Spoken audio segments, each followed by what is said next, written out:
Bienvenue dans ce nouveau podcast SEO avec un invité très spécial puisque depuis 1872, la date où on a démarré ce podcast, c'était lui le premier. Et tous les ans, il revient souvent à multiples reprises, sauf l'an dernier où j'ai pas trop podcasté. Et aujourd'hui, c'est essentiel parce que Google, c'est le bordel.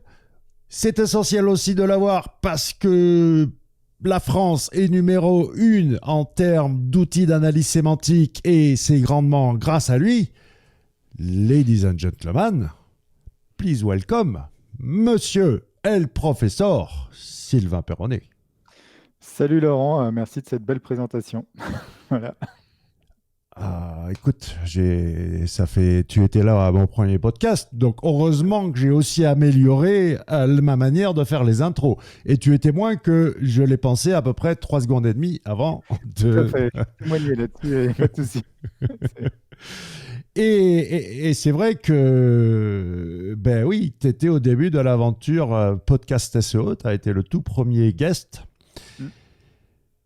Ce qui veut dire aussi que l'évolution, finalement, ces rendez-vous annuels, et des fois, tu es même apparu plusieurs fois dans l'année, ça documente un petit peu aussi l'évolution du SEO et de notre relation avec Google, parce qu'à chaque fois, on parle de ces nouveautés historiques. Et quelle année! Hormis le truc sanitaire, du point de vue du search aussi, waouh! Donc, ouais, très grosse année avec beaucoup de choses qu'on peut évoquer, ça c'est clair. Ouais. Ouais. Alors, on va aller d'abord parler un petit peu des news Perronnet parce que là aussi c'est très riche. Et on va garder pour la suite de la discussion tout ce qui est en relation avec Google. Et chers amis qui regardez ça, bien sûr, pour vous apprendre à reverse ingénierer l'algorithme Google et à garantir que vous augmentiez votre trafic de 275% en moins de 28 jours. Et soyez numéro 1 sur Google, quoi qu'il arrive. Oui, c'est exactement ça. Alors, moi, je suis non contractuel pour le pourcentage, hein, vous adresserez à Laurent pour ça. Non, que dire, effectivement, ça a été une année extrêmement riche, même la fin de 2019, en fait, hein, d'un point de vue nouveauté, pour moi à titre perso, mais aussi pour le moteur, je pense que ça a été très riche. Donc, à titre perso, je vais commencer par ça. Donc, on n'avait pas fait de podcast l'année dernière, mais en fait, tu n'oses pas le dire, mais il y avait aussi une raison, c'est que j'étais dans une situation professionnelle mouvante à ce moment-là, donc je ne pouvais pas forcément trop m'afficher. J'ai donc quitté Quant sur la fin de l'année 2019. Et j'ai monté une nouvelle société, en plus des X-Lab qui gère Your Text Guru, une société qui s'appelle Babar, hein, qui fait un outil qui fait de l'analyse de liens pour l'instant, mais aussi de l'analyse sémantique un petit peu, et puis qui à terme fera beaucoup d'autres choses, qui est un outil qui est concurrent d'une partie de SEMrush, de Ahrefs, etc., grosso modo. On a beaucoup travaillé sur Your Text Guru, qui a sorti, mais je pense que c'était plutôt en 2019 qu'en 2020, mais on n'en avait pas eu l'occasion d'en parler, qui a sorti des fonctionnalités pour faire automatiquement des cocons. Voilà, alors qu'on appelle cocon SEO parce qu'on n'est pas sur le cocon tel que défini par certaines personnes qui sont dans ce podcast, avec une partie persona, etc. Là, c'est vraiment très mécanique, hein, pour l'amélioration purement de la perception au niveau du PageRank sémantique, notamment, par le moteur. Et puis, on a sorti des outils compagnons, un outil qui fait un petit peu ce que fait Answer the Public, donc d'extraire les PA, les suggests, etc. Mais par-dessus, on a rajouté FastText et BERT pour avoir une vraie reconnaissance des questions qui sont reliées sémantiquement et pas simplement parce qu'elles contiennent les mêmes mots, grosso modo. Et enfin, on a sorti un accès en API à un de nos modèles maison qui s'appelle Keyword GG, qui est un modèle de la langue, donc l'équivalent de ce qu'on trouve chez GPT-2, etc., mais fait à notre manière, avec nos data, etc. Voilà, qui peut servir pas que pour le SEO, en fait, pour beaucoup d'autres tâches plutôt liées au traitement de la langue de manière très générique. Et puis, c'est une année, je vais aller jusqu'au bout de dire tout ce que j'ai à dire, c'est une année où on a décidé d'arrêter de faire que du web en présence et on a eu le nez creux, je crois. puisqu'on avait décidé à l'issue de la session 2019 de ne pas refaire en présence. Bon, il y avait eu les grèves et les gilets jaunes, on s'était dit que ça suffisait à nous vacciner. Bon, on s'aperçoit qu'il y a eu un bonus en plus, voilà, pour complètement décider d'arrêter. Donc ça, c'est une chose. Et puis, naturellement, nous, on faisait beaucoup de choses en présentiel. D'ailleurs, on avait des magnifiques bureaux, 170 mètres carrés de bureaux au Kremlin-Bicêtre, hein, pour ceux qui sont déjà venus, avec une cuisine, un petit salon, une console, une grande télé, etc. Tout ça, c'est le passé, puisqu'on passe tout en mode distanciel maintenant. Si des formations en présence recommencent dans le futur, ce sera comme on l'a fait à une époque. On prendra notre valisette et on ira à droite à gauche pour faire les formations, pour rejoindre notre public. Voilà. Et j'ai fait, je crois, tout le tour en une phrase, quasiment. Alors, formation, il y en a plusieurs. Oui. Commençons quand même, parce que pour ceux qui veulent se former au SEO, en France, sachez que vous avez la chance d'avoir des formations qui n'existent nulle part ailleurs dans le monde. Et je pèse mes mots. C'est-à-dire que pour apprendre le business du SEO, être référenceur, rien de mieux que mon bootcamp SEO. Pour la partie un peu filou, machin truc, SEO High Level de Paul et Kevin. Et ensuite, comprendre comment fonctionne un moteur de recherche, Masterclass Perronnet. C'est ça. Alors qui en plus maintenant existe sous une multitude de formats. Il est possible de l'avoir en live à distance. Donc il y a une session 26-27 janvier, je crois. Donc il y en a beaucoup moins. C'est à distance, c'est par Zoom. Mais c'est pour avoir le côté un petit peu quand même la dynamicité du live. On a aussi une version maintenant. Alors c'est pas la masterclass. Je préfère le dire parce que c'est pas tout à fait le même programme.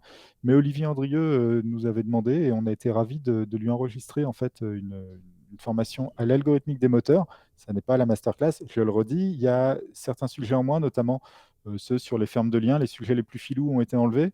Mais à la place, on a rajouté d'autres algorithmes qui n'étaient pas expliqués dans la masterclass, comme les algos de pub, hein, par exemple, comment fonctionne le système publicitaire de Google, ce qui est une enchère dite hollandaise, etc. Qu'est-ce que le quality score, comment on calcule tout ça.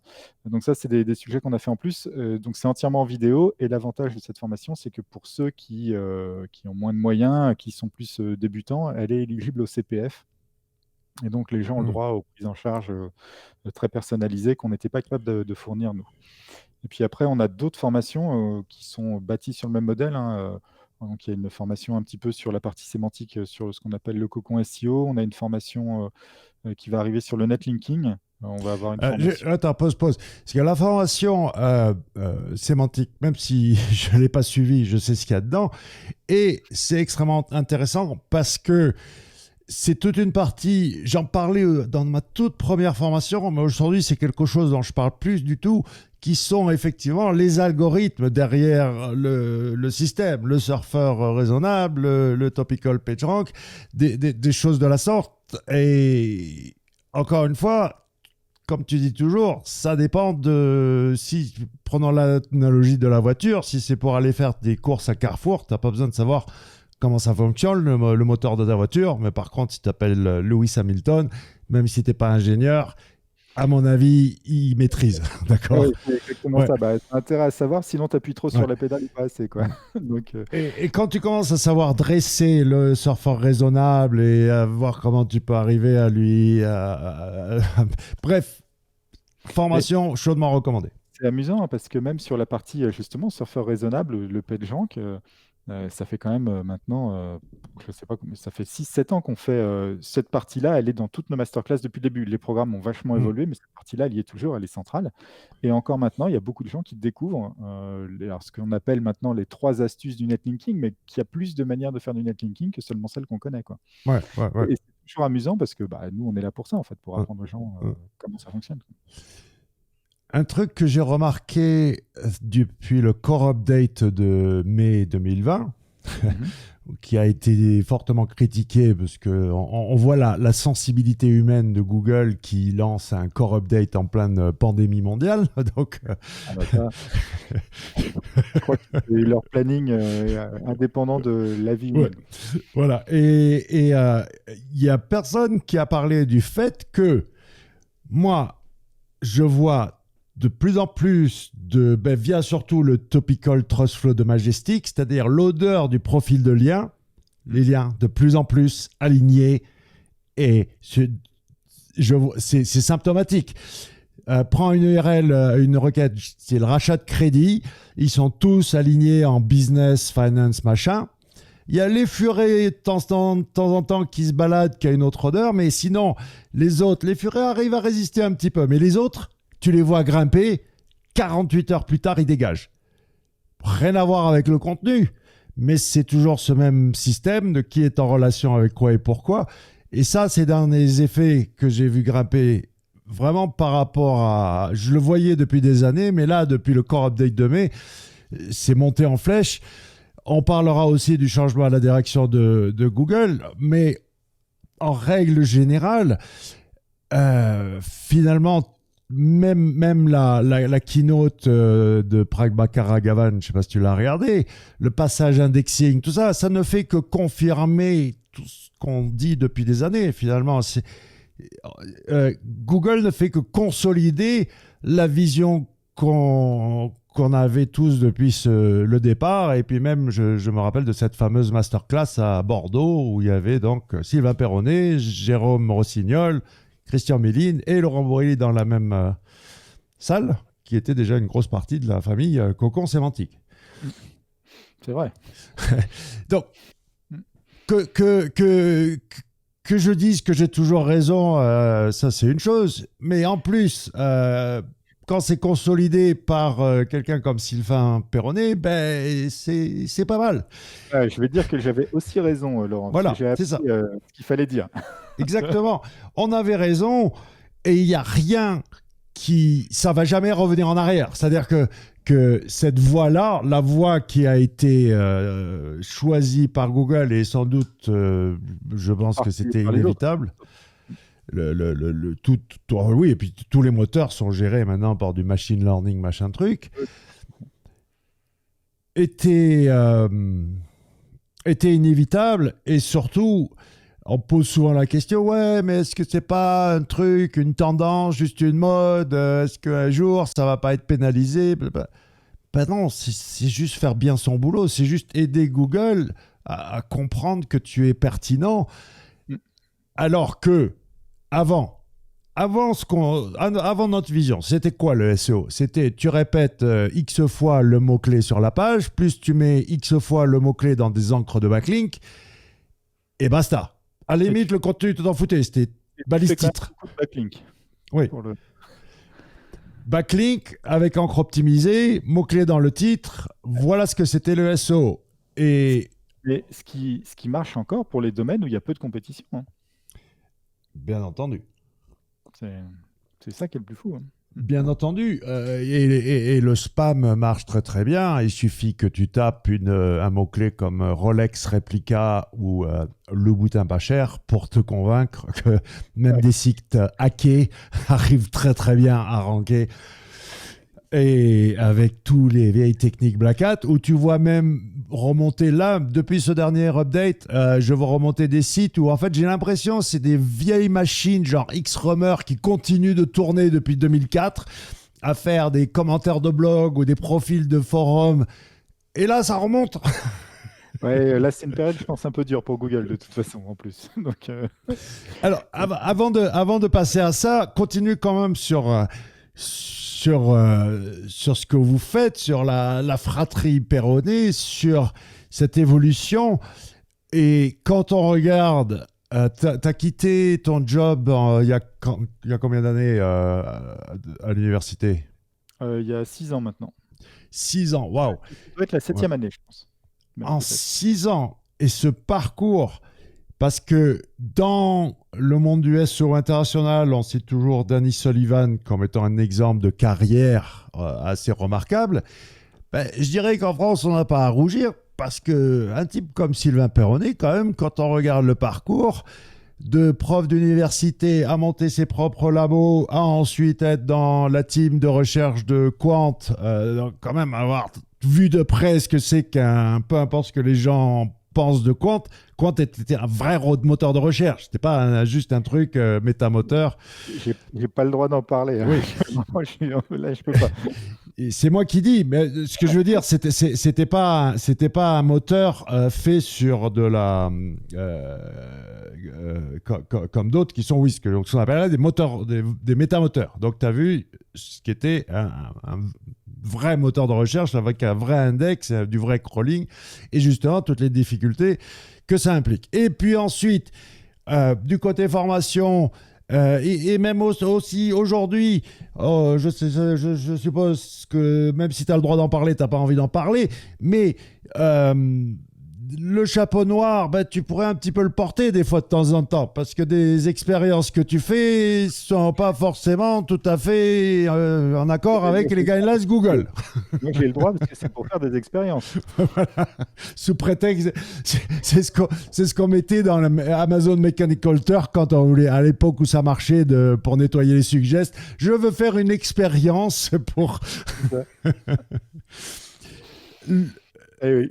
L'étendue des de ce que vous faites.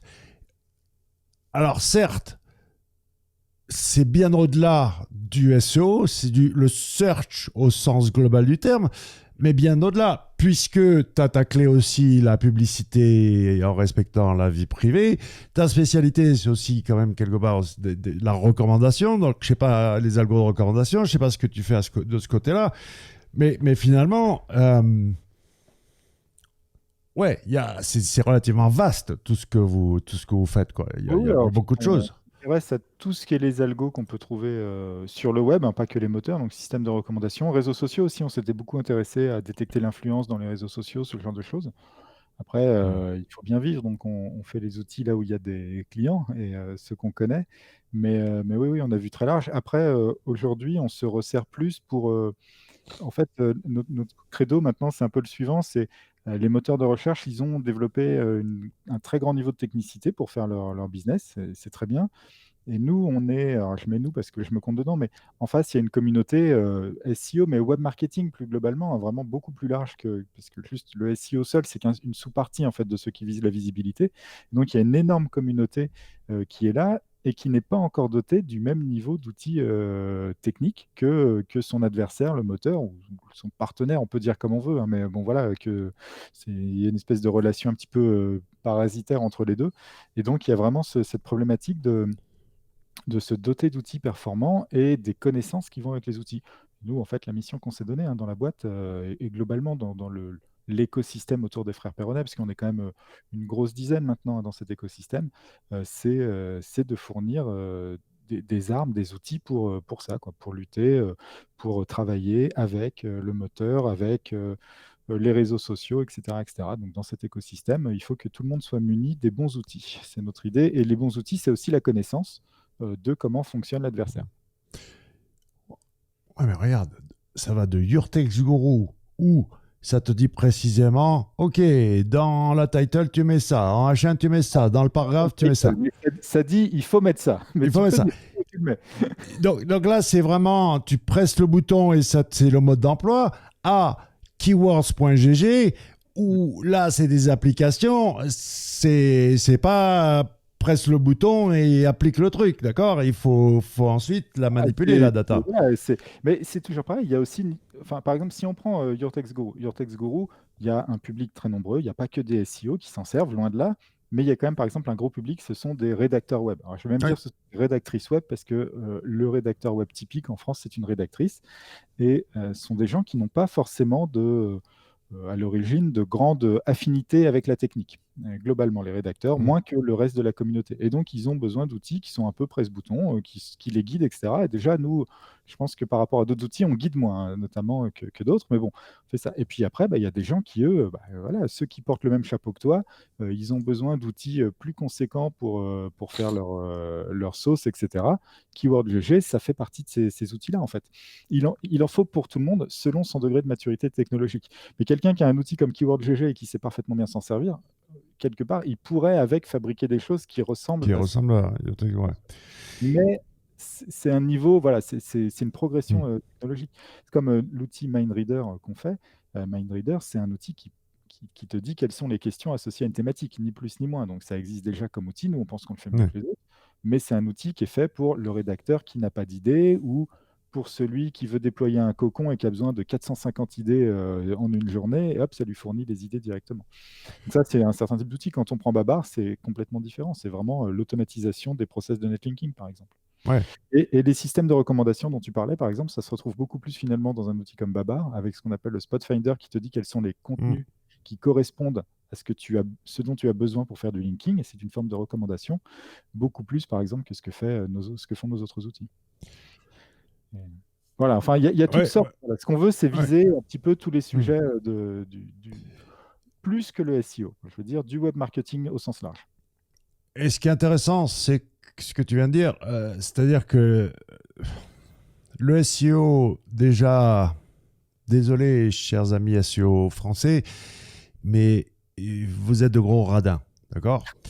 Ce sont de très bons clients. Ouais, mais quand je vois, justement, parce que je trempe un peu du côté anglo-saxon, euh, et par contre, je ne sais pas si tu as vu l'étude c'était SEMJ, cocon sémantique est le terme le plus recherché par les rédacteurs web. Quand il s'agit de contenu, tout le monde veut faire du cocon sémantique. Et bien certainement que Your Text Guru est leur outil préféré parce que 1.fr vise un tout autre public. C'est plus l'idée derrière son concept, c'est cocon sémantique pour ta grand-mère. D'accord. Voilà, il faut que ce soit cette simplicité-là. Your Text Guru, c'est une autre approche et c'est un outil très très populaire. Maintenant, ce que je vois aussi, et rentrons billes en tête là-dedans, on en a discuté en DM Twitter, mais moi je te disais, j'ai abandonné l'idée de faire un contenu parfait pour Google, enfin croustillant pour Google, et qui soit aussi automatiquement généré et lisible pour l'internaute. Parce qu'on voit plein de démos aujourd'hui avec ce GPT-3 de trucs extraordinaires. Vouloir le beurre, l'argent du beurre et la crémière avec. Alors nous, on a fait beaucoup de tests sur ces trucs-là. On a en plus nos propres outils pour faire des tests. Il y a plusieurs choses à voir là-dessus, hein. Déjà, la première, c'est que quand on voit les tests qui étaient faits avec GPT-2 et GPT-3 maintenant, on ne voit toujours que des trucs extrêmement impressionnants. Oui, eh ben, on ne voit toujours que des textes très courts ou des textes qui ont été soigneusement choisis par des êtres humains, c'est-à-dire que l'être humain a généré 50 textes et a choisi les deux ou trois meilleurs. Et oui, il y a des textes qui sont extrêmement impressionnants dans ce qu'il générait, puis il y a aussi d'autres qui sont moins impressionnants.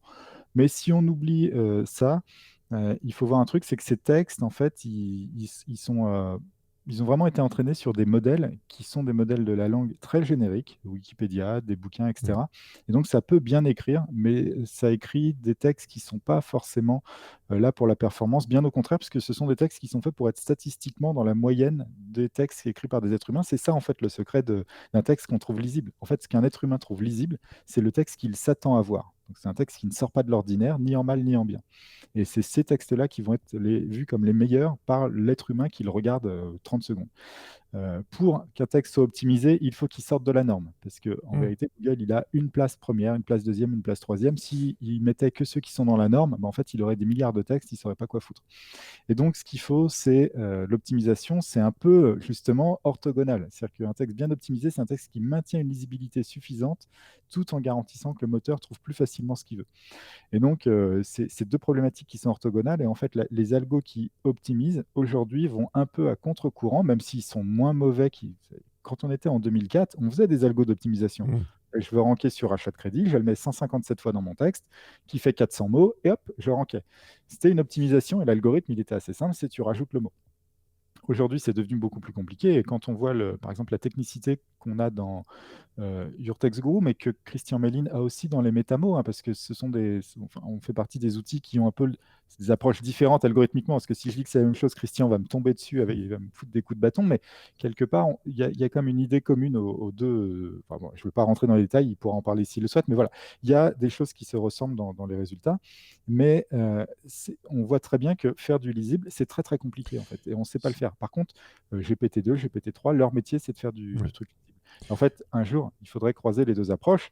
Je ne dis pas que certains n'essayent pas, mais en tout cas, ce n'est pas un problème facile de faire du Mm. contenu qui rank et tel que l'être humain le Mm, trouve mm, raisonnable. Nous, on a fait des tests, par exemple, et c'est assez amusant. On peut faire des textes qui passent bien dans Google, mais typiquement, si un être humain qui, par exemple, fait partie des équipes AdSense le regarde, on voit bien qu'il y a un truc qui ne va pas. Un algorithme ne s'en rend pas compte, mais l'être humain s'en rend compte. Et si par contre on fait du texte justement dans l'autre sens, qui est plutôt très optimisé, mais pas lisible Enfin voilà, dans un cas, c'est plutôt l'algorithme qui s'en rend compte. Donc voilà, selon ce qu'on génère, en fait, c'est l'être humain ou le moteur qui nous tape mm. dessus. Et c'est là où on a un chapeau blanc ou un chapeau noir, en fait. Dans un cas, Euh, on écrit pour le moteur, dans l'autre cas, on écrit pour l'être humain. Bon, sans dévoiler de secret défense, en fait, l'approche similaire dont Sylvain parle avec Christian, c'est que vous vous basez plus sur ce que Google veut futur par rapport à d'autres qui se basent sur ce que Google a passé et ou présent. Est-ce que Oui, c'est un c'est peu une forme ça? Oui, de prédiction, oui, tout à fait, voilà. oui. Je sais d'ailleurs que Christian le présente beaucoup comme ça, pour la compréhension, je pense que c'est plus facile pour le coup. Et d'habitude, c'est toi le champion de la compréhension. Parce que si tu mets Christian Méline comme champion de la compréhension des explications, là. J'ai pas dit ça, mais là, il y a de très bonnes formules qu'il faut savoir écouter. Voilà. Mais cette formule est de moi, pas de Christian. Ah merde! Bah écoute, c'est lui qui me l'a dit la dernière fois, Ouais. donc. Mais elle est top. Mais elle a progressé. Il est quand même bien moins cryptique qu'avant, quand même. Il a fait beaucoup d'efforts de ce côté-là. Et beaucoup de Mais, travail sur l'image, on voit bien que quelqu'un l'a aidé. mais c'est sûr que personne n'a d'égal que toi, être professeur, parce que, ben oui, À l'origine. c'est toujours ça. Le contexte est important, ladies and gentlemen. Et quand tu as été professeur d'université, tu as un avantage indéniable que si tu as juste podcasté comme ça. Et l'avantage, c'est que j'ai fait des milliers d'heures de cours, hein. Ouais. Il n'y a pas de secret, hein. Les gens disent des fois, tu es pédagogue. Non, en fait, c'est que j'ai beaucoup fait cours. Voilà. Rendre simple des choses compliquées est finalement un super pouvoir. Et quand je regarde justement du côté anglophone tout ce discours autour du sémantique SEO, c'est l'inverse.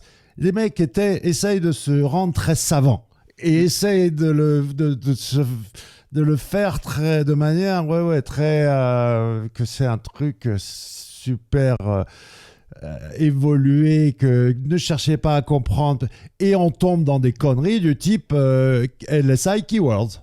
Hmm.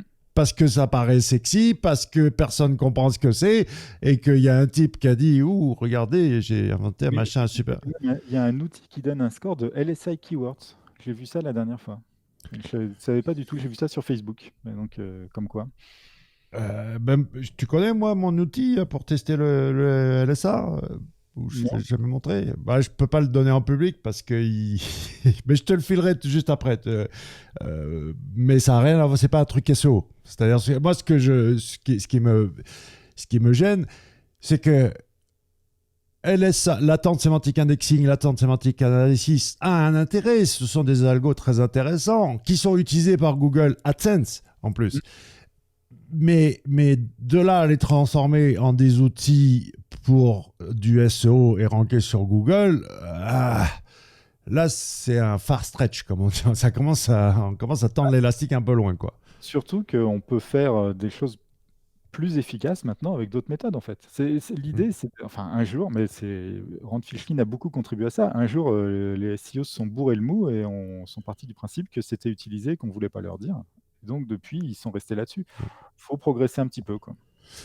Alors, à l'inverse, et je me rappelle qu'on en parlait notamment quand il s'agissait de la traduction automatique et pourquoi elle faisait flaguer facilement à cause du TF-IDF.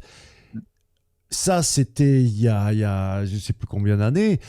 Aujourd'hui, à l'inverse, je pense que, je ne sais pas quel est ton avis, mais c'est un petit peu obsolète ce genre d'algo. Ils ont des choses qui doivent être beaucoup plus évoluées que ça. La TF-IDF, c'est un autre problème parce que, je vais le dire en une phrase d'abord, la TF-IDF, ça existe toujours. Oui. En fait, c'est qu'est-ce que ça veut dire un TF-IDF? En fait, les gens pensent toujours à une formule quand ils disent TF-IDF, alors qu'en fait, c'est un concept. C'est d'utiliser des fréquences d'apparition de termes les uns par rapport aux autres, etc. Donc, quand on dit on utilise la TF-IDF, ça veut dire qu'on fait des probas. C'est tout. Donc, ça ne veut rien dire de plus. Donc, est-ce que les moteurs font autre chose que des probas? La réponse est non. Parce que c'est des probas plus compliquées qu'il y a 10 ans, qui étaient elles-mêmes plus compliquées que celles qu'il y a 20 ans, 30 ans, 40 ans. La réponse est oui. Et c'est même assez amusant parce qu'aujourd'hui, il y a eu un article assez intéressant. Dawn Anderson a fait un bel article où elle a parlé de DeepCT dans le cadre du passage indexing. Et donc, en fait, Google a embauché tous les mecs qui avaient fait une approche qui s'appelle DeepCT. Je ne sais même plus ce que ça veut dire, DeepCT, mais enfin bon, Deep, c'est pour Deep Learning, c'est sûr, CT, je l'ai oublié. Et en fait, grosso modo, tout le monde dit, ah, DeepCT, ça enterre la TF-IDF, ça y est, c'est fini, c'est derrière nous, on n'en parle plus. Après, le SEO qui est mort, c'est la TF-IDF, hein, c'est un peu l'idée. En fait, la réalité, c'est que si on lit l'article de recherche des mecs qui créent DeepCT, il dit, voilà, on présente DeepCT. DeepCT, c'est quoi? C'est un nouveau concept de TF-IDF. C'est genre la deuxième phrase de l'article. Donc, il Hmm. suffit de lire l'article pour s'apercevoir que ce qu'on a tendance à dire un peu vite est complètement faux. Par contre, oui, c'est beaucoup plus compliqué que ça ne l'était avant. C'est pas une formule où on compte le nombre de fois où des mots sont dans un texte et on divise par le nombre de fois où il y a des mots dans le texte, c'est sûr. Mais par contre, ça reste typiquement la même idée. Et tous les algos de détection aujourd'hui qui ont vocation à lutter contre certains algorithmes de génération aléatoire, de traduction, etc., de spinning aussi, hein, sont tous des algos de détection d'anomalies statistiques. Le problème qu'on a maintenant quand on est le moteur, c'est que tous les outils de génération sont conçus pour être tout à fait propres statistiquement. Donc en fait, Hmm. ils redressent les erreurs. En fait, quand on, par exemple, on génère du texte avec des outils comme GPT-3, etc., grosso modo, la génération qui est faite garantit que tout est normal statistiquement au fur et à mesure de la génération. Et Hmm. donc, grosso modo, ça flingue une partie des outils de détection. Aujourd'hui, d'ailleurs, c'est ce que je dis, c'est la malédiction du don du deep learning ou du machine learning à tout le monde.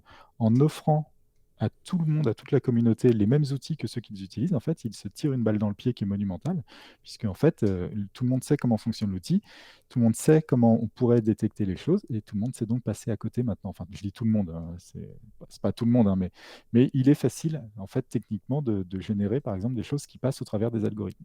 Maintenant, par contre, les êtres humains le détecteront Hmm. très très vite. Et donc, on va rentrer probablement dans le futur, hein, pour le moteur, sur à nouveau une prise en compte un petit peu plus forte de Hmm. l'être humain, avec tout ce que ça comporte comme manipulation possible pour le Hmm. SEO d'ailleurs. Alors, tu l'as dit très très rapidement tout à l'heure, puisque tu as parlé de micro-contenu, Ouais. parce qu'il y a ça aussi. Aujourd'hui, euh, tous les sites de presse, tout ce qui est résultats électoraux, sportifs, horoscopes, etc., il n'y a plus un seul humain qui écrit ce genre de truc. Ouais. Dès qu'il y a des variables identifiées et que le contenu est court, et même lorsqu'il s'agit de répondre à des questions courtes, bref, dès qu'il y a quelques centaines de mots, allez, partons sur ces fameux 300 à 500 mots comme base, on arrive à des choses relativement sympathiques. Que ce soit pour justement optimiser pour le moteur parfaitement ou que ce soit bien lisible pour l'internaute. Mais après, plus on allonge et plus ça se complique. Ouais. Mais tu vois, par exemple, là, je vais donner une astuce aux gens, mais je l'ai déjà donné par ailleurs, c'est un peu une de mes marottes. Euh, Quand on veut faire un contenu plus long pour une requête assez générique, aujourd'hui, la meilleure technique, c'est d'attaquer les micro-contenus en fait directement. Donc, c'est de prendre les PA fournis par Google. Il y en a 4. On les déplie, on en a 8 comme ça, ou un peu plus. Et on écrit un paragraphe de 150 à 200 mots pour chaque PA qui répond parfaitement. Et c'est assez facile à plus ou moins automatiser ça. Et une fois que ça c'est fait, on met tout dans le même texte, et en fait, ça fait un texte qui se positionne bien pour la requête générique, avec un petit texte Mm. d'introduction, un petit texte de conclusion.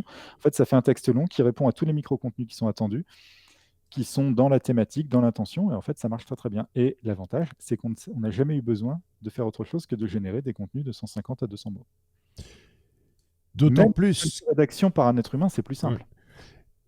Et je rajoute que le nouveau position zéro sous stéroïde, il s'appelle le passage indexing, est redoutable. Et cette manière de faire répond exactement à ce que veut le passage Mais indexing, quoi. tu vois, moi, il y a un truc, pour l'audience qui nous regarde ou qui nous écoute, il y a un truc dont on n'a pas conscience, c'est pourquoi Google fait du passage indexing. On pourrait croire que c'est parce qu'ils ont développé des nouveaux trucs fantastiques et que le passage indexing, c'est beaucoup plus dur à faire, etc. La réalité, c'est que le passage indexing, il est mis en place à cause d'une faiblesse de leur nouvelle algo principale qui est BERT. Hmm. BERT, en fait, est incapable de calculer des contextes avec au-delà d'un certain horizon. Donc BERT est capable de lire, grosso modo, pour chaque mot, les 10-15 mots qu'il y a avant, les 10-15 mots qu'il y a après. Donc c'est Mhm. une fenêtre d'une trentaine de mots. Si on a un texte de 800 mots, c'est donc très compliqué pour BERT parce que BERT va comprendre par bloc de 30 ou 60 ou 100 mots. Et donc après, recomposer ce qu'on a compris, c'est difficile, D'accord, le moteur. Donc BERT sait bien comprendre des petits textes, moins bien des grands textes. Quand on d'accord. sait bien comprendre des petits textes, bah, le passage indexing, en fait, c'est idéal en Ouais. vérité.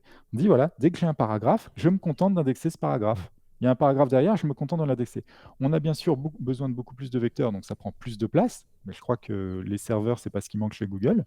Par contre, d'un point de vue mise en place de l'algo, c'est beaucoup plus simple. Et donc, en fait, c'est une très bonne utilisation d'une faiblesse de leur nouvel algorithme. Mais BERT, Hmm. dans un an ou deux, n'aura plus cette faiblesse. Et d'ailleurs, on verra si le passage indexing continue à vivre passer cette période-là, ou si au contraire, ils reviendront à un truc où ce qu'il faudra, c'est des pages plus longues, mais focus que sur une seule réponse. On verra, hein. Ça peut arriver. Oh, on va commencer à spéculer sur Google dans 2 minutes, mais d'abord, puisque tu as lâché un gros mot qui s'appelle BERT, en mode Sylvain Perronnet, justement, celui qui s'est expliqué en une phrase là où il me faut, moi, un paragraphe entier, BERT, Hummingbird, RankBrain sont les Ouais. trois, le trio des algos les plus connus. Il y en a plein d'autres, mais en tout cas, c'est les trois principaux. Est-ce que tu pourrais nous expliquer un petit peu qui est quoi dans ces trois-là? C'est Qui fait quoi? difficile parce que ça reste assez nébuleux au niveau de Google. Donc BERT, c'est assez simple. BERT, c'est très clair. BERT, c'est l'outil qui permet de créer un vecteur qui va expliquer le contexte, l'intention d'une phrase. Donc c'est un vecteur sémantique. On parle de vecteur de contexte, notion qu'on retrouve dans Your Text Guru. Et puis, quelque part, les métamos, c'est des vecteurs de contexte aussi, même si Christian n'aime pas qu'on dise ça. Ces vecteurs de contexte, ils embarquent la sémantique, grosso modo, d'un groupe de mots qui sont ce qu'on appelle un contexte. Ça, c'est ce que fait Attends, BERT. mais C'est des vraiment un mots, outil de NLP. là, on est sur des mots qui sont des mots tels qu'on les comprend nous, ou on est sur des entités mathématiques? Alors, le BERT lit les mots, mais en vérité, c'est tout de suite après des entités mathématiques. Puis en plus, il y a quelque chose qui est fait de réduction de dimension. Enfin, c'est très, très technique, hein. Bon, je te laisse continuer On alors. j'ai mis les mots en un vecteur qui fait 128, Ouais. 128 composants. Donc, tu vois, il y a Hmm. une perte entre des millions et 128. On arrive, enfin bon, il y a des astuces techniques qui permettent de faire tout ça. Mais en tout cas, on est très rapidement plus sur des mots parce qu'en fait, le même mot utilisé dans deux contextes différents a deux représentations mathématiques différentes au niveau de BERT. Alors, l'exemple typique en anglais, c'est le mot arm, ARM, qui peut être le bras ou qui peut être une arme. Et Et un selon comment il est processeur? utilisé, oui, et selon comment c'est utilisé dans une phrase, bah, en fait, Google sait quel est le sens, et en fait, c'est un mot différent pour lui. Il s'écrit Hmm. pareil, mais c'est pas le même mot. Donc ça, c'est BERT. Donc ça, c'est facile. RankBrain, c'est a priori, ça reste nébuleux, mais c'est a priori la surcouche qui crée le classement. Donc c'est plutôt l'outil qui va croiser les signaux avec l'intention qui est mise enfin, l'intention qui est annoncée par les utilisateurs du moteur avec les patterns de ce qu'on appelle le click skip ou ce genre de choses. Donc comment est-ce qu'on interagit avec la SERP pour dire qu'on est content ou pas content par les résultats, et ça permet de calibrer le moteur. Donc ça, c'est plutôt RankBrain.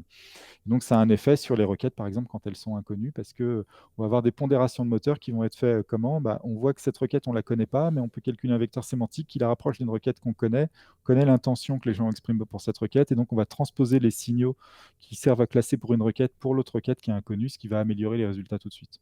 Et avant, ça se faisait au long cours avec un algo qui s'appelait l'algo de Rocchio, mais qui nécessitait qu'une requête soit affichée des milliers ou des dizaines de milliers de fois pour apprendre ça. Aujourd'hui, ça se fait sans avoir jamais vu une requête, en fait. Donc ça, c'est Hmm. vraiment un truc pour accélérer l'apprentissage au niveau du moteur. Puis après, il y a Hummingbird. Hummingbird, ça a l'air d'être le grand chapeau au final. C'est ce que je comprends, moi, de ce qu'ils disent. Et ça a été assez nébuleux au moment de la mise en place. Moi, pendant longtemps, j'étais persuadé que c'était uniquement le moteur de réécriture de requêtes. Mais là-dessus, je ne suis pas convaincu. Peut-être même tu en sais plus que moi là-dessus. C'est un peu du prédictif, hein. C'est pour essayer de justement composer des requêtes, ou en tout cas répondre à des interrogations, des questions. Et je crois que surtout, ce qui m'étonne, moi, c'est je vais sortir, je vais aller left field, comme on dit au baseball sur toi, c'est que l'autre fois, je lisais comment YouTube fonctionnait. Et ce qui m'étonne chez Google, c'est que YouTube, ils ont résolu le problème en ayant ces algos de classement et ces machins, mais par-dessus la couche. Toi, tu dis c'est Bert. Eux, non. Ils ont un machine learning qui n'est fait que pour ensuite utiliser les datas pour faire le ranking. Donc, c'est le... Chez YouTube, il quelque fonctionne part, complètement YouTube, différemment. c'est beaucoup plus simple. YouTube, c'est un système de recommandation, plus Oui, qu'un moteur de recherche. exact, c'est vrai. C'est vrai. C'est vrai, c'est vrai, c'est vrai, c'est vrai. Mm. Il y a la partie recherche, mais la partie recommandation, et finalement, je crois qu'elle est vraiment très majoritaire dans le mode de fonction, enfin, d'utilisation de YouTube, quoi. Tout à fait. Et donc voilà. Mais après, Mm. le nom qui est utilisé pour les algos, c'est pas forcément ce qui est important parce que c'est aussi ça qui permet à Google de communiquer de manière assez habile en disjoignant les trucs. Parce que créer des noms pour chaque truc, par exemple, c'est ce qui permet d'éviter de dire qu'il existe des signaux utilisateurs, mais qu'on n'a pas le droit de les appeler des signaux utilisateurs, mais qu'en fait, Mm. on regarde quand même ce que fait l'utilisateur. Mm. Voilà. Donc, Ouais, ouais. Alors, ça, c'est mon grand discours du moment où ça fait pas du tout plaisir et je m'en fous parce que toute la littérature, tout ce qu'on raconte, tout ce qui se dit est encore focalisé sur du référencement qui, à mon avis, est dépassé depuis un moment parce on parle de texte qui est hébergé sur des pages web pour se positionner sur un moteur qui date des années 90, qui est sur un ordinateur ou sa version mobile sur un... D'accord, mais c'est pas ça le futur du search. C'est déjà, un, c'est multimédia, et deux, la puissance du profiling de Google sur Android est sans commune mesure avec déjà qu'ils en font beaucoup sur l'ordinateur, mais sur un device Android, et je parle pas du côté, ok, respect de la vie privée, mettons ouais, ça c'est de un autre côté. problème. Là, on parle de la Ouais, technique, mais par exemple, ce qui est très impressionnant chez Google, c'est Discover. exactement, c'est là où je veux en venir. Quand on voit Discover, on peut dire ce qu'on veut, mais c'est en vérité un système de recommandation qui est basé sur du profiling de Ouais. l'utilisateur. Et vu le trafic que ça draine, Mm. ça fonctionne. On peut dire tout ce qu'on veut, mais les gens, c'est un peu comme enfin, c'est un peu comme les flux TikTok sur Instagram, leur truc dont j'ai Mm. oublié le nom à chaque fois, qui copie TikTok. Les Enfin, Reels, voilà, les stories. ouais, c'est ça, oui. Ouais. Tous ces systèmes-là, en fait, ils fonctionnent avec des algos très similaires, qui sont d'abord des algos de recommandation, et ils marchent très bien, en fait. Les gens regardent. Mm. On C'est du peut... predictive search, et puisque t'es bien profilé, TikTok ouais. est assez incroyable ouais, pour ça. Mais même Instagram, hein, Mm. moi, Mm. Instagram apprend très vite à me Ouais, montrer les trucs que j'ai envie ouais, de voir, ouais, ce qui veut dire qu'il me ouais. montre de la menuiserie et des mecs qui font du bâtiment, mais bon, ça, c'est un autre problème. Mais ça marche très très bien, quoi. Ouais. Donc non seulement multimédia, et même si tu fais du SEO que sur Google, que je sache, il y a les quatre formats de contenu, texte, vidéo, image, audio. Mm. Mais là, je me dis quand même, les gars, il faut passer à ce truc 360 où Alors après, l'information est à la partout. décharge de la plupart des SEO, d'un point de vue monétisation aussi, il y a certaines verticales qui sont plus simples que d'autres. Aujourd'hui, monétiser l'image, par exemple, c'est difficile. Par exemple. Alors, comment te dire? Difficile que le texte, Laurent. Non, c'est pas ça le problème. C'est que, et j'en parlais, je sais plus où, hier, à force de, je sais plus où, mais le problème numéro un que je vois dans les stratégies, c'est les gens ne font pas la différence entre le branding et le selling. Ah oui, ah non. Donc, Instagram ou TikTok, j'ai pas dit que forcément c'était le meilleur canal pour vendre. Ouais. Par contre, pour fabriquer une marque, euh, d'accord. Donc la conversion de trucs, c'est ça aussi. À quel niveau tu te situes, quel est Mais, mais et- ça souligne un truc qui est vachement problématique, tu vois. Pour le coup, là, on sort vraiment de l'algo, mais parce que moi, j'aide des boîtes sur des trucs algorithmiques donc, qui n'ont aucun rapport avec le SEO, par exemple, sur les modèles d'attribution. Dire qu'est-ce qui fait ouais. que j'ai gagné un euro. Ben, en fait, on s'appelle dès qu'on va dans une boîte, les équipes qui font le SEA, les équipes qui font le SEO, les équipes qui font le branding via les réseaux sociaux, les mecs ne se parlent pas, ils se connaissent pas. Des fois, ils sont même pas dans la même ville, quoi. C'est des Ouais. trucs de fou, en fait. Et Ouais. donc, le problème aussi, c'est qu'on a ça, c'est que personne n'explique. En fait, il n'y a pas de stratégie globale parce que personne ne voit ce que font les autres, en vérité. Et alors qu'on est en mode, donc mon truc c'est achète ou casse-toi. C'est encore un mode binaire Oui, oui. avec des niveaux d'engagement, peut-être éventuellement inscris-toi à la newsletter, bouton de partage des réseaux sociaux, bloc commentaire. Mais tout au long de ce tunnel de l'information qui part de collecter l'information, évaluer et ensuite acheter, 90% du temps est passé à explorer et la subtilité de, je dis bien engagement, pas conversion, et même à mon niveau, déplorable. C'est-à-dire qu'on n'est pas du tout bon pour arriver à engager selon le moment, selon l'endroit, parce que c'est pas approprié. Alors, tu peux vendre Christie's, d'accord, vends sur Instagram des trucs qui valent des centaines de milliers d'euros. Je connais des Arsenal, ils vendent des hélicoptères et des bateaux sur Instagram. Donc, ça peut se faire. Mais en règle générale, oui, sauf cas particulier, il vaut mieux savoir où tu fais ton branding et les KPI ne sont pas du tout les mêmes quand tu fais du branding, alors que quand tu fais du selling. Et là, ce que je vois, c'est 100% des gens font encore du selling. Et c'est des relats de... T'étais là au début, c'est des relats du trafic gratuit de Google qu'on avait et où on faisait ça à la hache. Et puis, alors que maintenant, ça coûte vachement plus cher. Et c'est vachement... Et même, on a vachement évalué du point de vue de comment on peut targeter. Alors, c'est vrai que depuis Cambridge Analytica, c'est moins la fête sur Facebook et Instagram. Tu peux moins pixel Facebook et suivre la personne partout sur les internets.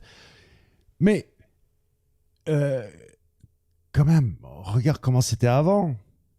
Tu prenais des pubs à la télé, ça vaut la moins chère, c'est 100 000 balles. Un panneau Giraudy, c'est 3 000 balles l'année. Une pub magazine, pareil, hein, pour quelques milliers, ça dépend des tailles, des magazines, tout ça. Donc, et le ROI, et le tracking, et le profiling, par rapport aux anciennes méthodes de diffuser ton message, aujourd'hui, on a une possibilité de, 1, créer le contenu, 2, le distribuer, 3, en faire sa promotion. Gratuit, non, il faut du temps et ou de l'argent, d'accord? C'est pas gratuit, mais oui, mais c'est sans comparaison avec l'ancien monde. Toujours, mettons de côté le débat sur le respect de la vie privée, ça c'est pour un autre jour, un autre moment. Partons du principe que oui, quelque part, c'est une bonne chose, le profiling, notamment Google Discover, ça peut être des choses qui sont plus pratiques et qui, s'il n'y a pas d'abus, ça peut être bien. Mais comment tu vois que cet ancien monde, cette ancienne manière de faire a autant de mal à mourir Il y a des gros intérêts financiers, donc déjà, parce que c'est pas forcément les mêmes, on le voit bien, tu vois, tu as évoqué les pubs télé, bah, il y a des très grandes chaînes de télé qui sont sur ce modèle-là, qui vendent du temps de cerveau disponible, si tu vois ce que je veux dire. Elles ont du mal à passer à des modèles plus modernes, hein. Pourtant, elles ont acheté des fois des entreprises qui font partie de ce nouveau monde et qui sont dans ces systèmes plus objectivé, comme on le dit souvent en novlangue. Allons-y, hein, on peut faire le florilège. Tu sais comment ça marche, leur truc? Oui, en l'occurrence, non, il y en a qui se sont dotés vraiment de grandes nouveautés. Non, mais attends, voilà comment c'est fait. Tu vends de la pub à la télé et tu as des invendus. D'accord? Donc, ils vont prendre une boîte du web, ils vont le dire, on veut la moitié de la boîte et en échange, on te file des passages télé. Eux, ça leur coûte rien parce que c'est du blanc, d'accord? Il y avait rien de vendu. Et par contre, ben oui, après, ils prennent la main sur la boîte, mais c'était un peu gadget, ils y croyaient pas, tu vois, c'était, enfin... Ouais. Mais tu vois, par contre, ce sont des boîtes qui... C'est un peu la rencontre des deux mondes, mais on voit qu'ils ont du mal à discuter, en fait. C'est juste... c'est des gens qui ne se comprennent pas, mais c'est comme c'est des chocs de génération, hein, il faut le dire comme ça aussi, il y a de ça. Et puis en plus, même si on veut mettre de côté le truc vie privée, les gens sont pas gênés que leur vie privée soit pas forcément respectée, mais ils veulent pas trop le savoir. Et donc, quand on s'en rend compte, voilà, les gens, ils ont du mal, et c'est pour ça qu'il y a une vraie résistance. Il ne faut pas oublier un truc, hein, par exemple, le profiling dans la pub. Moi, j'ai mon avis personnel, mais si je parle que d'un point de vue purement technique et que je me fais l'avocat du diable, une pub, un opérateur qui te met une pub qui est bien ciblée, c'est la même chose que quand tu vas chez ton boucher ou ton boulanger et qui connaît tes goûts, en fait, hein. Larry Sauf que, Page dit depuis un moment qu'ils sont capables de servir des pubs beaucoup plus ciblées que les résultats organiques. bah oui, oui. Et donc voilà, donc il y a quand même un service potentiel. Le seul problème, c'est finalement que c'est intrusif des fois quand on ne voudrait pas que ça le soit, c'est tout. Ton boucher ou ton boulanger, il vient pas sonner Mm. chez toi, il rentre pas dans ta chambre à coucher pour te donner Ouais. des trucs que tu Mm. voudrais acheter, tu vois. Ouais, ouais, ouais. Mais c'est ça en fait le problème, plus Mm. qu'autre chose. Mais sinon, oui, ça marche, les performances sont bonnes, etc. Et en plus, les algos ont beaucoup progressé. Il faut de moins en moins de data pour avoir un ciblage qui est vraiment de mieux en mieux. Quand nous, on avait travaillé sur le sujet, on voyait que ce qu'on appelle la contextualisation suffit souvent à donner des bonnes Mm. publicités. Et la contextualisation, ça n'est pas du profiling techniquement, c'est du profiling instantané. Alors, j'ai dû résoudre le système, le problème, parce que ça fait des années que j'ai lu ça et je pourrais même plus te donner le terme exact, mais il y a des choses où on a même, auxquelles on pense même pas.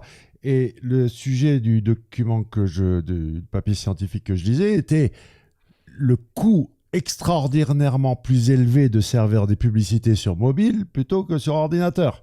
Mm. Donc, il y a des trucs comme ça où tu te dis, waouh, et ça a du sens. Et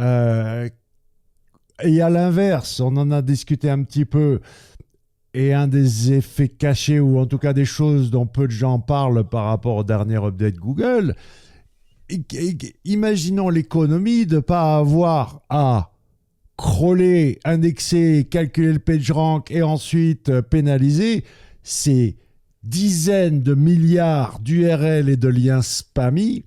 Mm. C'est le chiffre officiel, 25 billions, c'est des milliards, non? Billions?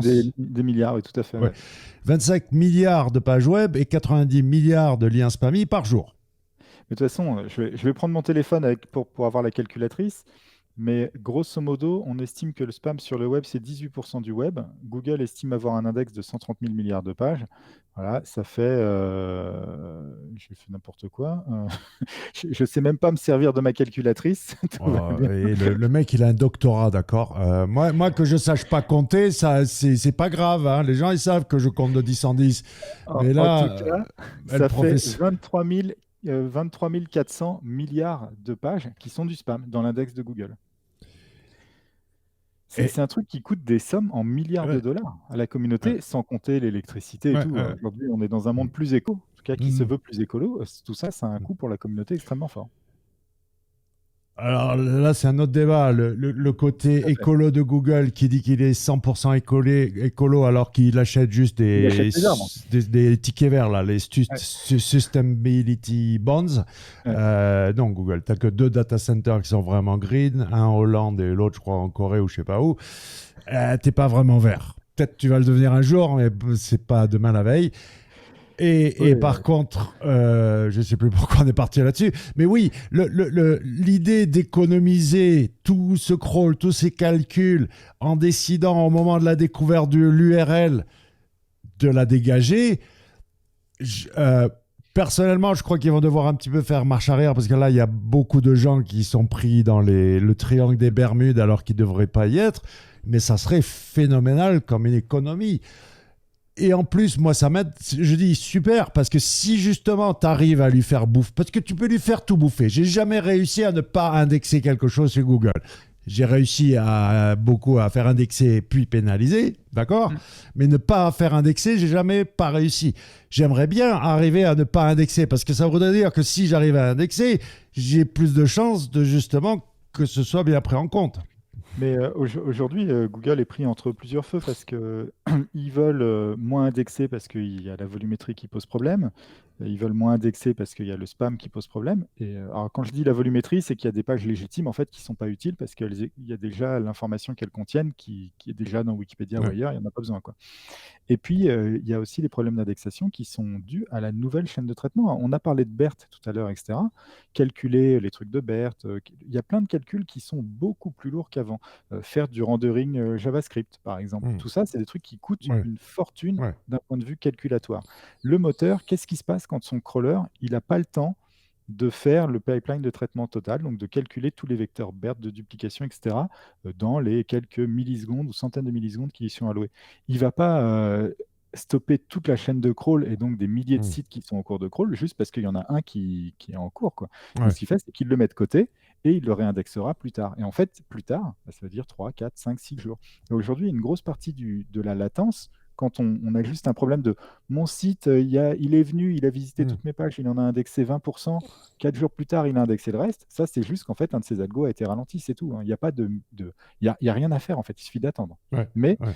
c'est aussi peut-être parce qu'on a des contenus un peu lourds, voilà, etc., etc. Et donc, on est sur un site qui est plus dur à processer par le moteur. Ça coûte, enfin, faire un moteur de recherche, hein, j'insiste, c'est extrêmement dur. Et on peut reconnaître quelque chose à Google, c'est qu'ils arrivent depuis des années à faire quelque chose de très très bonne tenue. Et ils ont quand même, bon, aujourd'hui, on en parle, au moment où c'est enregistré, il y a eu une panne de Google pendant 1 heure. Mais ça, c'est extrêmement rare en fait. C'est quand même un bel engin technologique, il ne faut pas mentir là-dessus. Apple travaille depuis 10 ans sur son moteur et c'est la première fois cette année qu'on le voit intégré dans des fonctionnalités comme Siri ou Spotlight. Donc, Tout c'est à pas fait. frontal un moteur comme Google.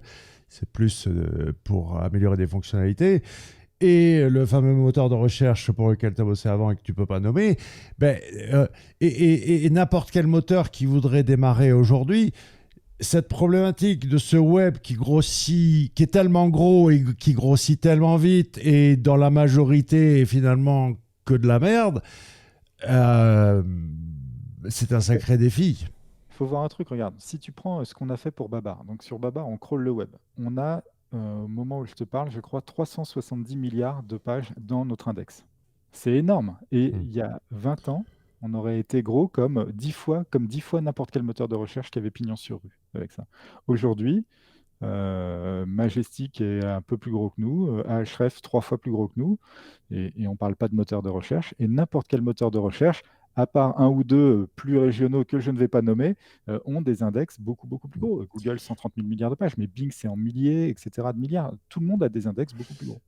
Je me rappelle aussi de ce patent de comment scaler à 150 milliards de pages, alors qu'avant, je crois que ça devait être 10 milliards. Il y a eu... 10-20 milliards, en fait. Ouais. C'était la limite haute Mm, que les gens mm, n'arrivaient pas à franchir. Mais par exemple, il faut voir un truc, c'est que moi, je l'ai vu pour Baba, déployer un truc à ce niveau-là, ça implique, donc on calcule des métriques et tout, tous les algos sont différents. D'accord. C'est-à-dire tous les algos qui sont faits ne sont pas les mêmes que ceux Mm. qui seraient faits pour un moteur à 20 ou 30 milliards de pages. Et Parce qu'il ne passe pas l'échelle, tout dans le simplement. mythbusting avec Dixon Jones, on y avait un sujet où on pose la question. Quelle est la taille du web? Ah bah, Déjà, comment tu le comptes? alors, on ne sait pas, mais grosso modo, les gens estiment que ce qu'on connaît, c'est quelques pourcents en fait seulement. Mais est-ce que tu le comptes le poids des fichiers, le nombre Alors, d'URL généralement, on compte les URL parce que Ouais. c'est un peu le. Parce qu'en fait, les URL, ça a le bon goût, c'est qu'il faut aller les requêter une par une. Mm, Donc, c'est un bon indicateur de mm. combien ça coûte de tout rapatrier. En fait, alors, là, je vais rentrer dans un truc ultra technique. Je suis désolé, mais je vais essayer de le simplifier. Quand on regarde la complexité en informatique, on peut parler du temps de calcul, on peut parler de l'espace utilisé. Et il y a une autre complexité qui est très importante, surtout dans notre monde moderne, c'est ce qu'on appelle la query complexity. Donc, c'est combien ça me coûte en termes de réseau, de messages, de faire des tâches. Et aujourd'hui, on est dans un monde où ce qui est important, c'est plutôt ça, plutôt que l'espace ou le temps de calcul, parce qu'il y a des bons algos pour le temps de calcul, tout ça. Et puis parce qu'on est actuellement dans un monde d'abondance en termes d'espace disque, etc., quoi Mm. qu'on en pense. Par contre, il y a des goulots d'étranglement à cause du réseau. Et donc, le Ouais, vrai problème, c'est ça. ouais. Il y a la scalabilité. Alors, Même, rentrons justement attends, dans... je finis juste un Vas-y, tout petit vas-y, peu. vas-y. Si on prend pour les processeurs, par exemple, pourquoi le processeur M1 de Apple turbine complètement tous les autres processeurs? Parce qu'il a barré en fait un problème qui était celui justement des goulots d'étranglement réseau au sein d'une carte mère, en fait, en mettant tout sur la même puce. Et donc on est vraiment sur cette problématique qu'on retrouve sur un processeur, elle existe au niveau de tout sur le web et au niveau du web dans son intégralité. C'est intéressant ce que tu dis parce que on n'imagine pas l'enjeu de Google. Moi, je lis tous les quarterly reports et le coût énergétique, 50 et quelques, c'est pas des gigawatts. Enfin, c'est monstrueux. C'est monstrueux. Et encore une fois, ils essayent de prétendre qu'ils sont écolos alors que non. Enfin, bon, bref, peu importe. Il y a aussi un truc qui s'est passé en début d'année, c'est que donc Jeff Dean et Ben Gomez, c'était surtout Ben Gomez, le chef du search. Lui, c'est pas une promotion, il est quelque part dans l'éducation aujourd'hui. Et Jeff Dean est passé à l'AI, qui est pas forcément. Enfin, il avait suffisamment de leverage, je pense, pour choisir. Mais Ben Gomez, lui, il a chargé, d'accord, c'est clair. Parce que le consensus général au sein de la communauté du référencement, au sein des spécialistes, c'est que Google était moins bon aujourd'hui qu'il y a 4-5 ans, que la qualité avait baissé. Donc, ils ont appelé au secours un gars qui s'appelle Prabhakar Raghavan, qui a une grosse expérience, 30 ans dans le search, moi c'est pour Yahoo, pour IBM, j'avais lu, et tu as sans doute lu certains de ces documents. Alors, c'est pas, moi, je l'ai dit chez Jackie dans un de ses podcasts, mais moi, je faisais des maths pures quand j'étais jeune, et je me suis mis à l'informatique en lisant le livre de Raghavan. Alors, moi, j'ai lu le livre de son mentor qui s'appelle Kampf, et en fait, c'était l'élégance dans la simplicité, le mojo de ce gars-là, qui fait que quand tu regardes ce qu'il a fait dans G Suite, dans le cloud, ben, il a quand même réussi à nettoyer des trucs qui étaient sacrément bordéliques au départ, quoi. Et aujourd'hui, c'est le chef du search, donc de Google, le moteur que vous connaissez, de Ads et de Voice, assistant. Mais il faut voir un truc, c'est que c'est une personne, avant d'avoir fait du machine learning ou des trucs comme ça fait partie de ces informaticiens théoriciens. Donc, il est dans le domaine des algos probabilistes, vraiment un des têtes de pont. C'est-à-dire qu'il crée des algos qui prennent des meilleures décisions avec moins de data. C'est son métier, depuis toujours, en fait. Et c'est vraiment la problématique de Google. C'est comment, alors qu'on a plus de data, on fait une décision similaire ou meilleure. Couplé d'un intégrateur. Tiens, par exemple, en parlant de Proba, c'est lui, dans Gmail, là, quand ça prépare ta phrase, là. C'est lui qui a fait ça. Donc, moi, j'ai bon espoir que c'est la bonne personne au bon endroit, au bon moment, pour arriver à faire un Google qui soit un peu plus cohérent, un peu plus efficace. Parce que là, tu me disais toi-même, tu disais, c'est étonnant comment ils ont des difficultés à régler ce foutu machine learning. Alors, j'imagine la période de transition. Prabhakar Raghavan arrive, il pète tout, il dit, toi, là, dégage, va ailleurs, toi, tu arrives, machin. Donc, il y a cette période de flottement. Mais là, ça fait quand même, s'il est arrivé quoi, début d'année, ça fait quelques temps, ça devrait commencer, je sais pas, je sais pas où ça en est. Il faut voir que c'est des trucs, tu vois, tu déploies un énorme algo, en plus, je veux dire, tu déploies un énorme algo de manière industrielle, sur des data centers qui valent des milliards de dollars. Enfin, c'est une échelle, on ne peut pas se rendre compte. C'est comme si on pétait tout dans sa maison, tu te disais, tiens, chez moi, je vais refaire toute l'électricité de ma maison moi-même. À la fin, tu essayes d'allumer les lampes. Quand tu appuies sur un bouton, ça allume un truc de l'autre côté. Et tu dis, bah, faut tout refaire. Tu peux pas patcher, en fait. Tu peux pas dire, je coupe un fil, j'en remets un autre. Il faut tout refaire. Et c'est un peu ça. Moi, je l'appelle le cleaner, quoi. C'est le gars qui va arriver, et puis, oui, il faut casser pour refaire. Et il n'a pas peur de tout casser, quoi. On peut en discuter pendant des jours, mais il est très probable que la mise en place de choses genre BERT ait été prématurée quand même chez Google, moi, je pense. Après, les autres moteurs suivent un peu derrière, etc. Mais sur certains trucs, ils ont voulu aller trop vite pour se différencier, notamment de Bing, qui est quand même maintenant bien au taquet. Ouais. Et ça, c'est une problématique, mais c'est une problématique globale, je pense, parce qu'ils sont beaucoup trop peu d'opérateurs à avoir maintenant beaucoup trop de moyens pour ça. Il y a Amazon en embuscade hein, aussi sur des algos de ce type-là et tout, faut pas oublier ça. Et donc, je pense qu'ils ont voulu déployer très très vite et que c'était pas la meilleure idée du siècle. Mais on en revient au profil des gars, parce que Jeff Dean, c'est monsieur IA, quoi. Ouais, C'est ce qu'il kiffe, donc comme on lui a donné les clés du, les clés du camion, ben, il dit, genre, c'est mettons en ça. place. C'est moi comme je suis pas docteur S algorithme comme toi, profiler les types m'aide vachement. Mm. Même si je comprends pas les formules, après elles sont expliquées les formules. On en avait déjà parlé. Le seul problème, c'est que bon, les brevets c'est un peu trop formaté. Les documents scientifiques, j'ai l'impression que les mecs ils inventent leur propre langage pour essayer de se différencier des autres. Donc il faut un petit peu traduire. Oui, mais il y en a toujours un ou deux qui font bien le taf. C'est Tu vrai. vois, regarde, C'est- on a parlé tout à l'heure du PageRank thématique. Donc, Topical PageRank, c'est dû à Taher Aveliwala, dont sa Mm. boîte avait été rachetée par Google dès la sortie de sa thèse. Donc, il avait fait sa thèse à Stanford. Taher Aveliwala, son article où il décrit l'algo, c'est un modèle. C'est un des rares articles scientifiques du domaine où tout est clair. Alors, c'est pas fait pour n'importe qui à lire, mais par rapport à d'autres articles où c'est toujours un peu nébuleux, lui, c'est hyper clair. Il dit, bah voilà, pour développer le truc, voilà l'idée. Paf, il donne l'idée, tout le monde peut la comprendre. Voilà les trucs du code, voilà comment on déploie, voilà les résultats techniques. Il y a zéro flou dans ce qu'il présente. Et d'ailleurs, Google a racheté directement derrière.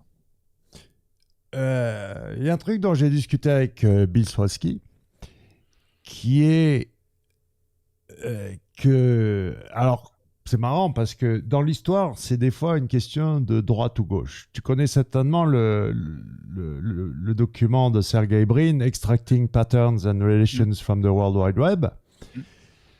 Et finalement, ils ont pris à gauche, ils ont pris la voie Larry Page, PageRank, Mm. au lieu de prendre à droite la voie Sergey Brin, le chemin Sergey Brin qui a rapport avec ce document. Et on dirait qu'aujourd'hui, bah, j'allais dire la revanche de Brin, mais c'est quand ils sont passés de strings to things et tout ça, c'est finalement ce qu'il annonçait déjà dans les années 90, quoi, En tout à cas, Stanford. ils ont, je pense, depuis quelques années, ils sont beaucoup plus pragmatiques là-dessus et ils comprennent qu'il n'y a pas une seule approche qui est meilleure que l'autre maintenant. Donc, ils rejoignent un peu les trucs. Et il faut voir qu'ils sont beaucoup aidés par des équipes. En Israël, par exemple, il y a beaucoup d'équipes qui travaillent à la croisée des chemins entre toute l'approche entité, knowledge graph, etc., et les stats. Hmm. Et donc, c'est des équipes, bah, c'est ceux qui font les PA, par exemple, qui font tous les algos pour extraire les PA, etc. Et donc ça, c'est des équipes qui sont importantes pour ça parce que les gens, en fait, eux, ils n'ont pas d'avis sur quelle est la meilleure technique, ils ont un avis sur ce que doit être le meilleur produit. C'est pas Ouais, tout à fait ouais, pareil. ouais. Après, Brin, je pense que Brin, il s'occupe plus de rien. Brin, il est dans son entrepôt à faire des dirigeables et faire des trucs de sciences et de biologie. Ouh. Puis voilà. Je crois qu'il a.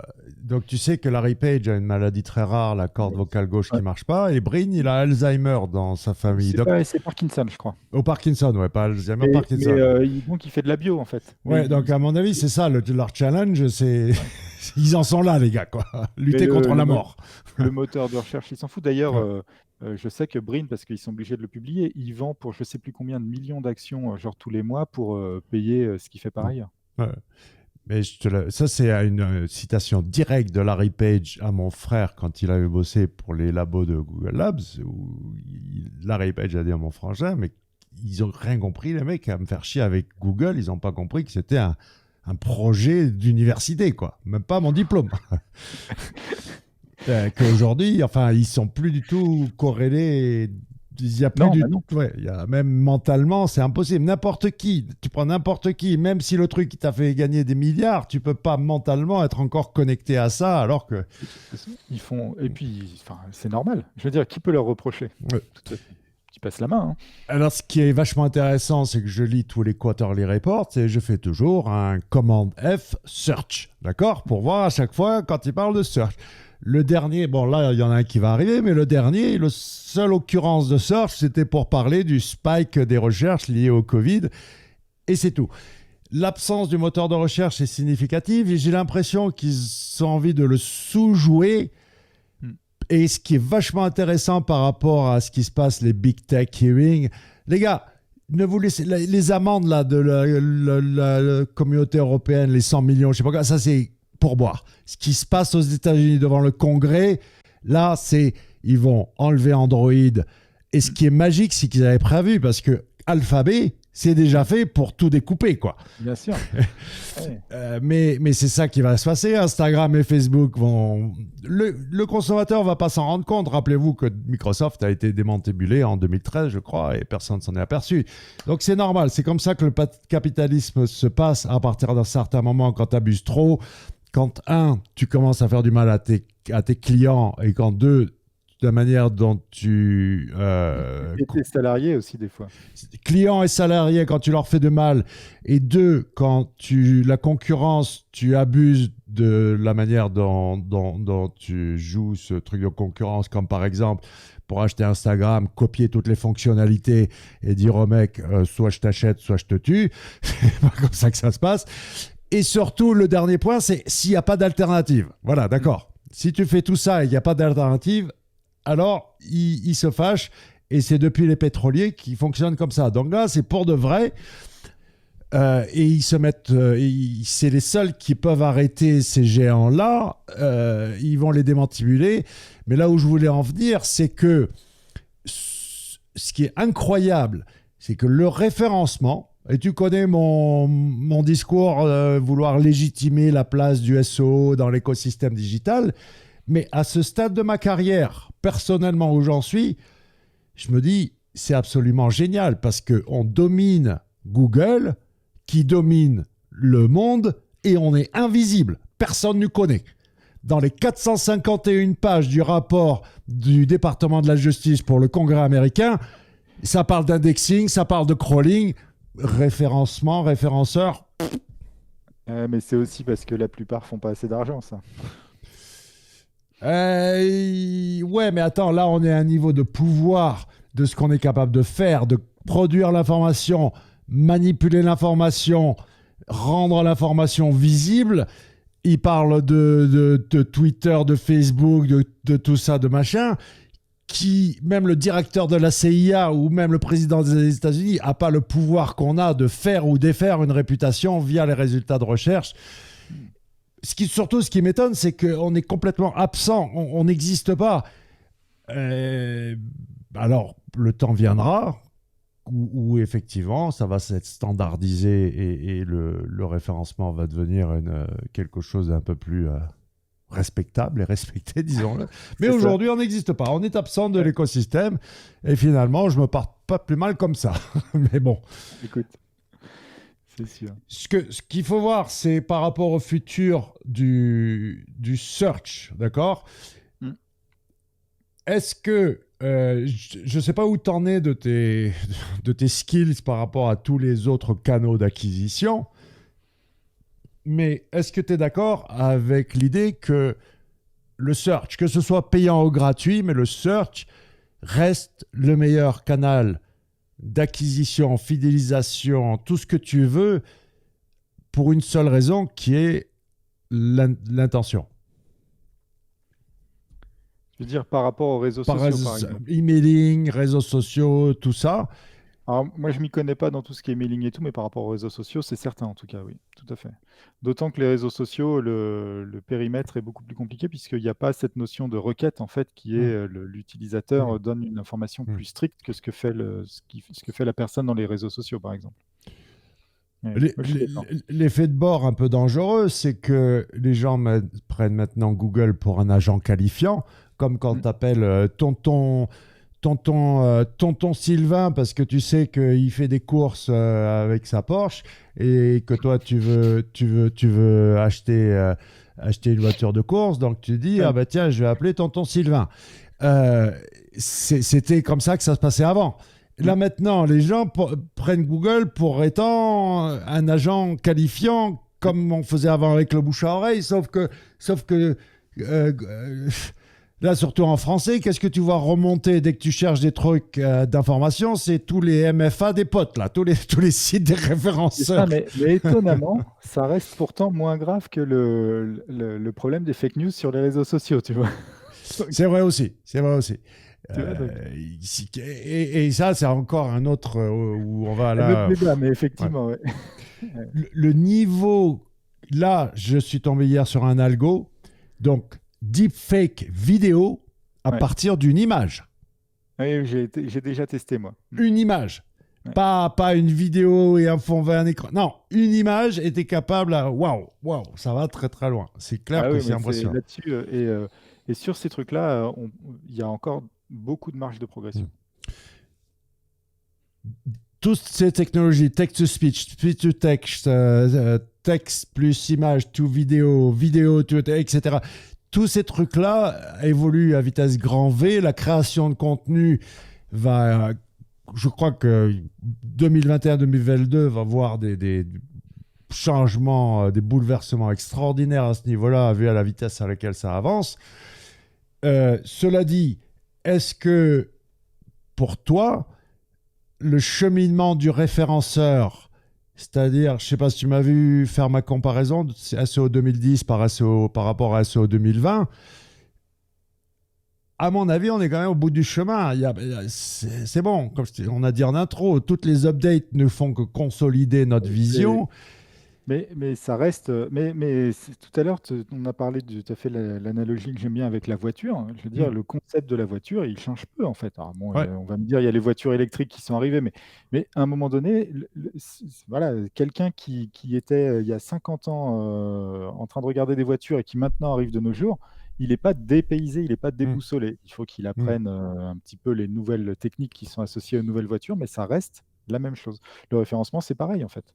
Et en vérité, le référencement qu'on faisait dans les années 2000, c'est toujours pareil, mais avec plus de techniques. Il y a Mm. des nouveaux algos qui sont arrivés qu'il faut prendre en compte, mais dans le fond du fond, c'est un peu la même chose. Je me souviens qu'avant de faire la masterclass, on avait tenté une formation au management du référencement où on expliquait comment faire une stratégie de référencement. Ah, Ce je qu'on ref. expliquait à l'époque n'a pas changé. C'est Mm. toujours la même stratégie, sauf qu'il faut la faire un peu différemment. Ma page de conseil pour l'Opti-on page de base, Mm. c'est la même depuis plus de 10 ans, quoi. Vraiment les trucs de base. Alors, pour moi, le seul point d'interrogation qui reste, c'est la faisabilité. C'est est-ce que tu as les moyens de tes ambitions? Mais en théorie, il n'y a aucun mot-clé qui peut te résister. Tu Non, peux mécaniquement arriver à des résultats sur n'importe quelle requête, quoi. et tu vois, regarde, dans le milieu du SEO, en particulier l'écosystème Twitter et tout, on parle beaucoup des gens, tu vois, qui sont sur des requêtes genre rachat de crédit, assurance mutuelle et tout.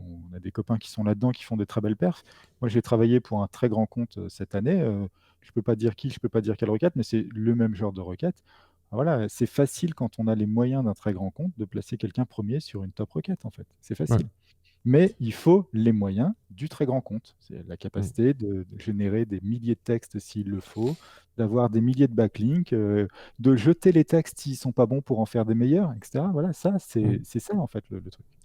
C'est qu'une question de temps et ou argent, qu'une question de Ouais. ressources, mais j'essaye de démystifier cette espèce de boîte-là magique, cette potion magique de druide du référencement que beaucoup continuent de vendre, alors qu'en fait, non.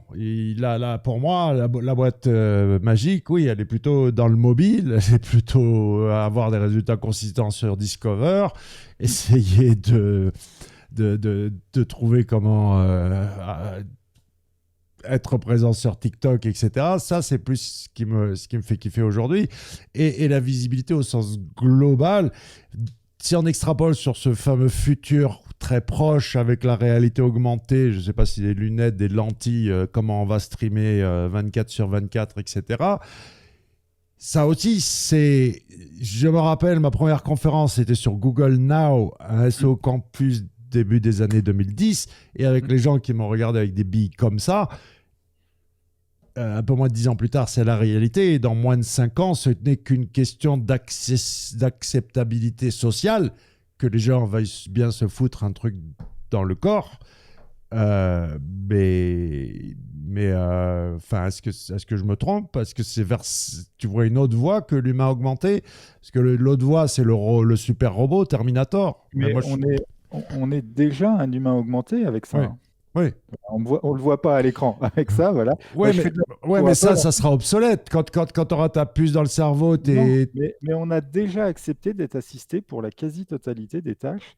Ouais, Qui aujourd'hui ouais. apprend un numéro de téléphone par cœur? Qui aujourd'hui, tous ces trucs-là, en fait, on est déjà assisté, augmenté. Et en fait, une fois rentre dans cette démarche, elle a une continuité qui s'arrête à ce que la technique permet, en fait. Qui ne s'arrêtera pas parce que depuis le premier jour où un être humain a fait du feu et l'autre a taillé un caillou pour faire un couteau, l'humain n'a évolué que pour avoir une vie toujours plus pratique, toujours plus facile, toujours plus de confort. Mm. Donc c'est sans fin et la technologie est là pour rendre... Donc le trade-off de dire ouais, ma data, mon machin, mon truc, non, ou mon argent, par rapport à ce confort, par rapport au fait que... Et puis ça va tellement vite, ce qu'on fait là, et quand on voit le premier podcast qu'on a tourné, et qu'est-ce qu'on est capable de faire aujourd'hui. Enfin bon, bref. Mais je reste toujours flou. Tu vois? Eh ben parce que t'as pas une vraie caméra, mais il suffit d'une vraie caméra et tu seras à mon niveau. Mais pour l'instant, je mets la pâtée à tout le monde parce que j'ai été le premier à Allez, moi je investir. vais le dire, il dégrade la qualité. J'ai une bonne caméra, mais il dégrade la qualité. C'est vrai que j'ai été obligé de le zoomer parce que ben regardez, sinon il est tout loin et même là. Je peux faire pire que ça. Je peux dévoiler. Mince, pourquoi je peux pas appuyer? Je vais dévoiler jusqu'au bout. Je peux faire comme ça. Voilà. Parce que normalement, il est debout et il fait ses cours debout. Donc, Voilà. pauvre Sylvain, mais t'inquiète pas, personne ne peut lutter avec la qualité de mon image, donc t'es pas, Ah ouais, tout va bien alors. tu te sens pas tout seul. Sur ce, sur quoi on pourrait conclure d'optimiste Déjà, nouvelle année à venir, ça peut pas être. Voilà. Alors, moi, mes nouvelles années, je compte toujours en septembre. Tu vois, un entrepreneur, t'es tout beau, t'es tout bronzé, t'as la pêche, c'est septembre mon nouvel an. Un nouvel an, le 1er janvier, c'est un peu glauque et tout ça. Donc, moi, je dirais, du côté Perronnet, il y a quand même là, ça tourne grave. Le problème que les gens ont, et peut-être d'arriver à identifier tout ce que vous faites et ce qui leur correspond, d'accord, par où ils commencent. Je crois que c'est ça le véritable défi. Mais ensuite, du point de vue de la réalité de ce qu'on arrive à proposer en France, du point de vue des outils, du point de vue des formations, je vous jure, depuis que je suis de plus en plus impliqué avec le reste du monde, c'est quand même pas mal. Et je peux dire que c'est en grande partie grâce à toi. Tu as une grosse carte, une grosse place à jouer, beaucoup moins visible que la mienne parce que tu ouvres au moins ta grande gueule que moi. Mais en souterrain, en sous-marin, dans les coulisses. J'arrive jamais à lancer Périscope, c'est pour ça. Mais on est à Noël et tout. N'hésitez pas, si vous voulez faire le pack de tous nos outils plus une formation, vous me contactez, on s'arrange, tout est possible. C'est Noël. Voilà. C'est Noël. Sauf quand on est à la fin du podcast, là, ils sont plus que 12 à écouter, mais je le mettrai. Je mettrai ça me fera moins de cadeaux à faire. Mais effectivement, profitez de ce que la fratrie Perronnet a à offrir, parce que honnêtement, je vous jure, je vous garantis que c'est unique au monde, quoi. Il y en a pas d'autre. Va chercher ailleurs dans le monde quelqu'un de ce niveau qui explique comment fonctionne un moteur de recherche. Va chercher ailleurs dans le monde des outils comme Uter's Guru ou Baba, enfin tous. D'accord ? Il n'y a pas. Et cette avance qu'on a, les autres, ils sont pas cons, ils rattrapent un peu, mais nous, on avance encore, on continue d'avancer. Oui. Donc, réalisez un petit peu cette chance pour une fois. Ne soyez pas humbles, les Français, dans le fait que dans le SEO, on a pas mal d'avance, quoi. Je vous jure. Et je vous jure aussi qu'il y en a pas mal qui n'en font même plus. C'est SEA plus content marketing. Et là, il y a juste la strat SEO de base. Je viens de juger les APAC Awards, donc l'Asie, Australie, tout ça. Et là, on parle de gros continents. Inde, Australie, Indonésie, Ils sont encore à SEO 101. Hein. Alors, bien sûr, à côté, SEA, les budgets, machin, et le content Ouais, ils font marketing, autrement, ouais.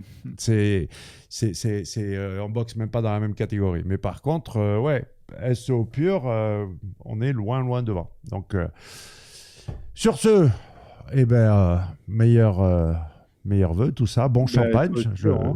Ouais, Je suis sûr que tu vas passer j'ai des du réserves. champagne Friday au champagne tous les jours, matin, midi, soir. Je vais essayer d'éviter. Déjà, le vendredi, c'est pas mal.